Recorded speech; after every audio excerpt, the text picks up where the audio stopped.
Hello, everybody. I'm Rikki Smith, and this is Faith on Friday Presents.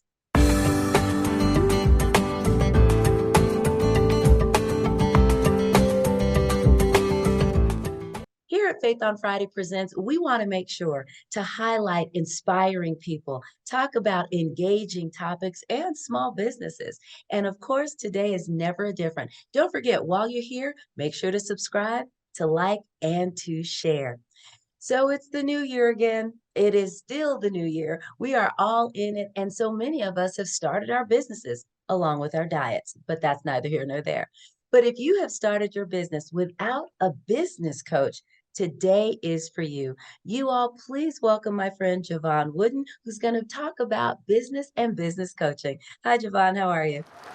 Hey, Ricky, I'm doing fantastic. Happy New Year to you, and thank you for having me on your platform. No, thank you so much for saying yes, even though I know I bullied you, but still, I appreciate you being here.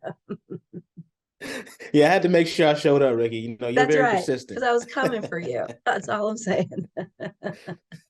So, Javon, tell us a little bit about what it is that you do, where you are. Go ahead. Absolutely. So I'm located in Houston, Texas, originally from Rochester, New York. Always got to put that in there. All right. Yeah. So what I do is I do a combination of business and mindset coaching. So business coaching really focuses on the business owner and the business, right? So Mm, we're looking to get the owner in the proper mindset, looking to get them knowing what the proper key performance indicators are, what their goals are, and then come up with a plan to get there. And then the mindset aspect, as I said, is involved in everything you do. And as an mm. entrepreneur or business owner, you have to have a mindset of resilience, of persistence, of curiosity, and you have to be able to lead or delegate in some type of way, form, or fashion. Not Wow. everyone is born with that, right? So we have to No. get you leading in thinking in your way authentically, but also in a way that's going to help the business flourish. Wow, that is so good. We hear a lot about being authentic, but what you don't hear a lot about, especially when you're talking about businesses and business coaching, is getting your mind right. So what you're saying, business ownership may not be for everybody. Oh, definitely. This day and age, everyone's an entrepreneur, right? Everyone's like, oh, Hmm. yeah, I have two businesses, five different products, this and that. But that's not necessarily going to last. It's not sustainable Mm, for a lot of people because there's a lot of moving pieces, especially when you're starting a business. And mm. everyone's not built for that. Some people have to be the workers, or else who will be doing the work, right? In all these Right, companies. that's the truth. So, and there's nothing wrong with that. And I want people to Hmm. understand that like entrepreneurship is a different animal. It's a different Hmm. beast. And when you go out on your own, especially if you're a solopreneur, you're dependent on yourself, right? So you have to Yeah. make sure that you come up with the proper products and services, proper systems, proper marketing strategies, all these different components. So I always say like entrepreneurship can be great, but it's going to take a lot of work. And a lot of people you're hearing these days saying they're entrepreneur, they just have an expensive hobby. Wow, that's painful. That is so painful Hey, you because got to keep it real, right? yeah, yeah, and but you have to. But it's so funny because like you said, in this new year, everyone's starting their business and their diet, but they're doing it with little to no real end in sight, for the lack of a better term. I know what I want to do. I may even have an idea about starting it, and then I'm just going to run until I get tired. Right. How do you as a coach help these folks not be tired in the business that they really wanted to start? Absolutely. So one, we don't just start with, hey, what's your business idea? We say, okay, what's the root cause? And we do an analysis of that to identify your why. Why are you really doing it? Because if it's just about money, it's not the right thing. It's not going to drive you when you're down, when you face adversity, right? So we have to do that. We have to do marketing data analysis, right? Is there an appetite for your product or service? What's the appetite? Where are you going to find your potential buyers or clients? And then how can we scale that? Is it scalable, right? Is it something that's going to grow with the times? Is it going to be able to get evolved? So those are some of the things we look at. And then we say, all right, does it fit the messaging, the brand, the owner, right? Mm, Because all of that stuff is going to tie in. You have to make sure that everything you do really exudes the product or service you're working with, right? right. Is your brand whimsical? Is it professional? All these different things you're going to think about. Mhm. And I do this with my 5 why framework, right? Where we cover your yield, we cover your yardstick, right? Your measurements, what goals you're trying to hit, how much you're trying to make, what are your key performance indicators that I talked about before. YAR, which is a boating term, means making it easy. How can we Mhm. make running your business easy? Where can we scale? Where can we automate? Where can we delegate, delete, delay? And then we have we have yoga, which is making your business flexible. I talk about Oh, wow. scalability. You have to be able to scale up and down as necessary with your infrastructure. You need to be prepared for those spikes in traffic and all these other things. So we look at that. And then we have the thing we all want, the yearn, right? For your Mm. clients to have brand loyalty, to have raving fans. So your marketing dollars are at work without you even putting any dollars in, because you have people word of mouth just saying, hey, this is the best brand. This is the best product I've ever used. That's what we want to do. And that's what we do here at Live Not Loathe. Wow. Uh, that was so much information. That is, but it really takes all of that when you are starting owning a business. And like you said, a lot of folks start businesses and they don't realize it's work. It It is a is. lot It of work. is. And when you are, like you said, a solopreneur, you are it. You are the marketing department, you are the, accounts payable department, you are the branding expert, you're the all the things. Oh yeah, and someplace Absolutely. in there you want to take a nap, but that's just me. You said the name of your company is Live Not Loathe. Tell me about that name because that is so amazing. Oh, thank you. Thank you, Rikki. Yeah, so Live Not Loathe really represents the transformation. It's a transformation I went through personally, where I was loathing life. I was loathing myself, which is hating, abhorring, like really past hate, really. It's like I can't stand it, right? So I was in that position because I didn't have any money. I was living in poor. I was going through all these things in life. And I said, you know what? I realized I have agency, right? I realized how I have control over some things in my life. And one of it is my attitude, the Mm, effort I put into it, coming from, the hood or an impoverished area, sometimes you become a product of your environment. But I said, I'm going to be a product of my effort instead.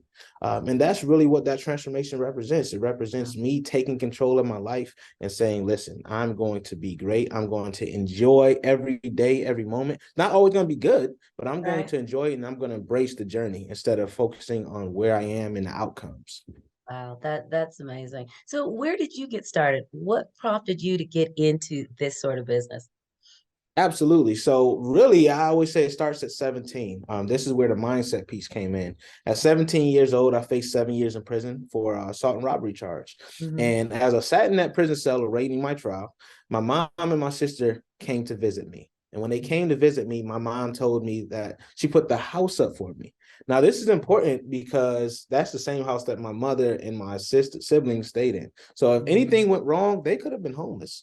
And that was the first time I realized value. Because I thought we had no money, we were valueless, no one cared about us, Hmm. right? But as I went to that cell, I became free, even though I was shackled. Hmm. And I became free when I talked to God for the first time for myself. And lo and behold, 2 weeks later, I got out. And that gave me the mindset, the inclination that there was more to me than I thought was possible. Hmm. Fast forward, I go into the military. And the military really, really started Live Not Loathe because it gave me opportunities to lead. It gave me opportunities to challenge myself. And you really Right. only grow through challenges, right?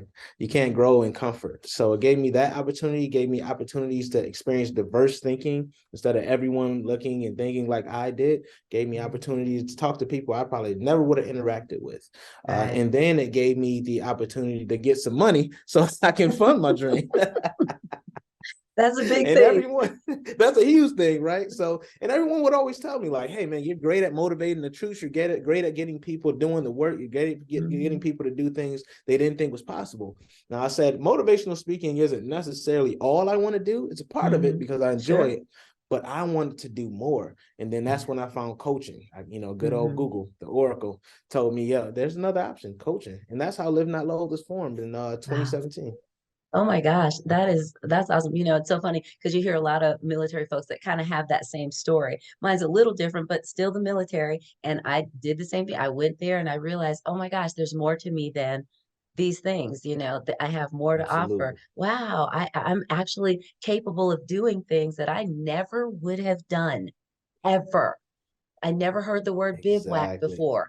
I never heard road march, you know, but these were things I was able to do, which gave me some confidence that I did not already have. So I totally get that. So thank you for your service, kind sir. We appreciate you. My pleasure. My pleasure. Thank you for yours. Truly my pleasure. So here you are. You now have a successful coaching business, mindset, live not loathe. You are out here literally living the dream. You have no more problems and everything is coming up roses, right? No, I wish. Okay. I wish I could I say didn't think so, but that. I was just so hoping for you. I wish. But thank you for that hope.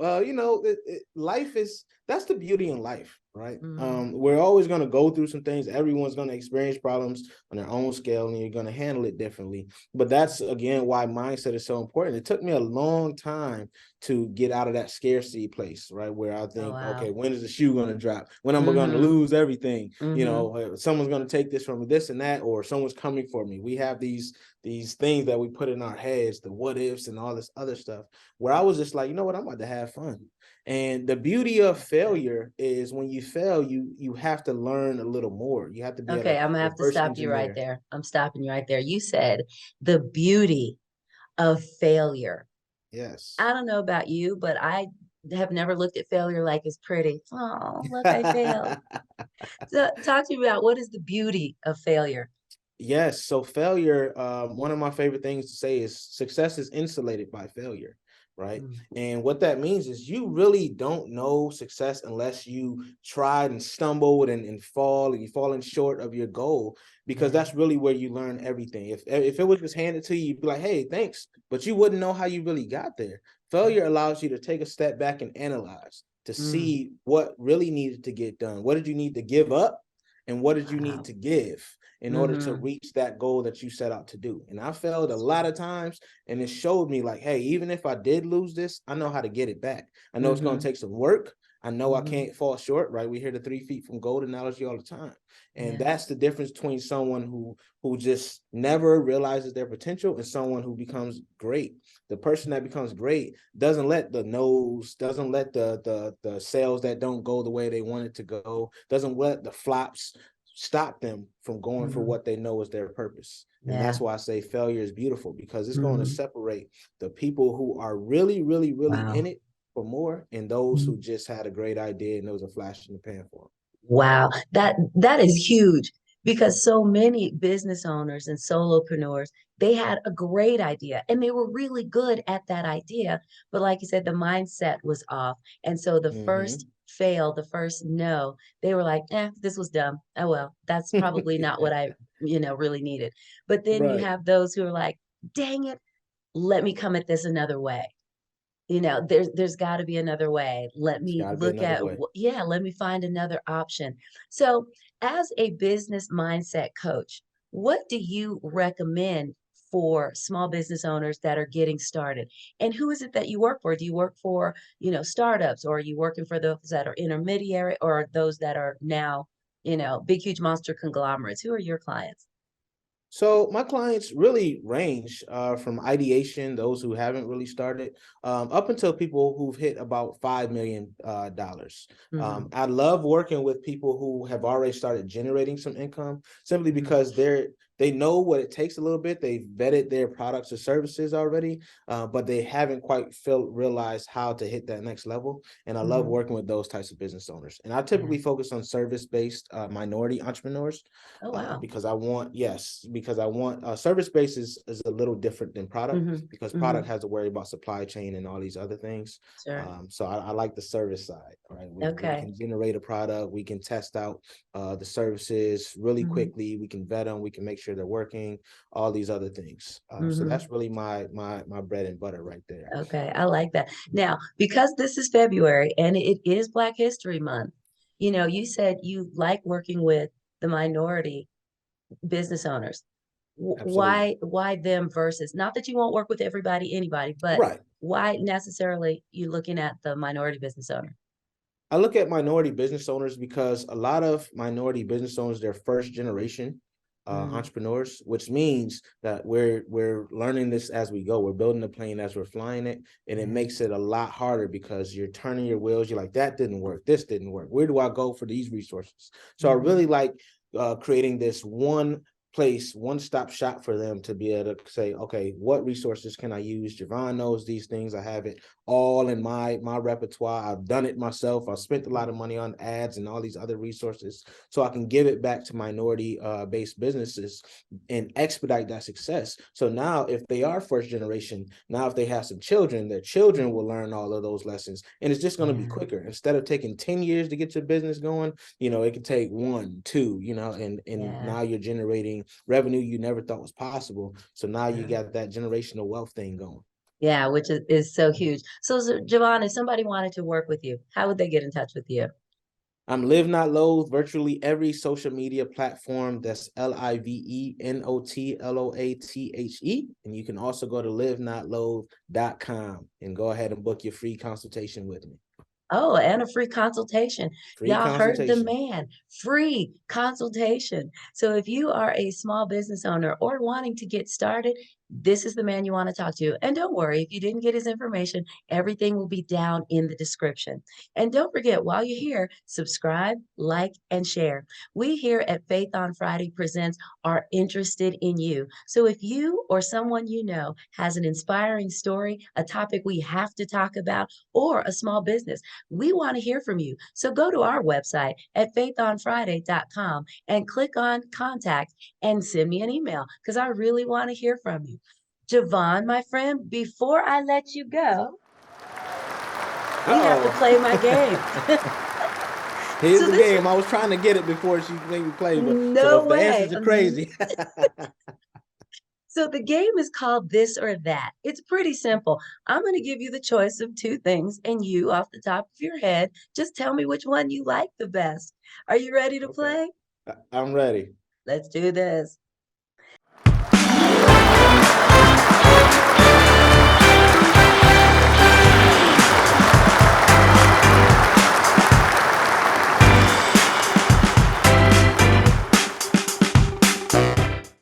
All right, McDonald's or Burger King? Ugh, either. Okay, Burger That's King. okay. You don't have to pick. This is you. If you don't like either one, that's fine. Batman or Captain America? Oh man, Batman. Yes, Team Yeah, DC. Batman. All right. Going to the movies or movies at home? Movies at home. Mhm. Make the call or send the text? Make the call. All right. Snickers or Three Musketeers? Snickers. Dressing up or dressing down? Dressing up. Really? Yeah. I Okay. love when I step out. I love stepping out. You Let them see know me what in a you're working t-shirt. with. I'm comfortable right now, but when I go out, It's on and popping. it's on. Yeah. Okay. Dogs or cats? Dogs. Thanksgiving or New Year's Eve? Thanksgiving. All right. Fry it or grill it? Grill it. Really? I don't know why I'm a Yes. little disappointed in that. I was so hoping for some fried something, but okay, moving on. Yeah, I'm trying to be healthy. I'm trying to be healthy, Rikki. New year, new you. I got it. Okay. Yes. Morning person or night owl? Morning person.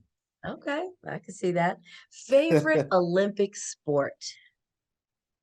Favorite Olympic sport? Track. Okay, a lot of people say that. A lot of folks like the track and field. Absolutely. I think Track that is is cool. amazing. Yes. Yeah, it's fun to watch. Javon, thank you so much for joining me here. I appreciate you and your insight. All right. Thank you so much for having me, Rikki. Let's make it a great 2023 and keep ascending.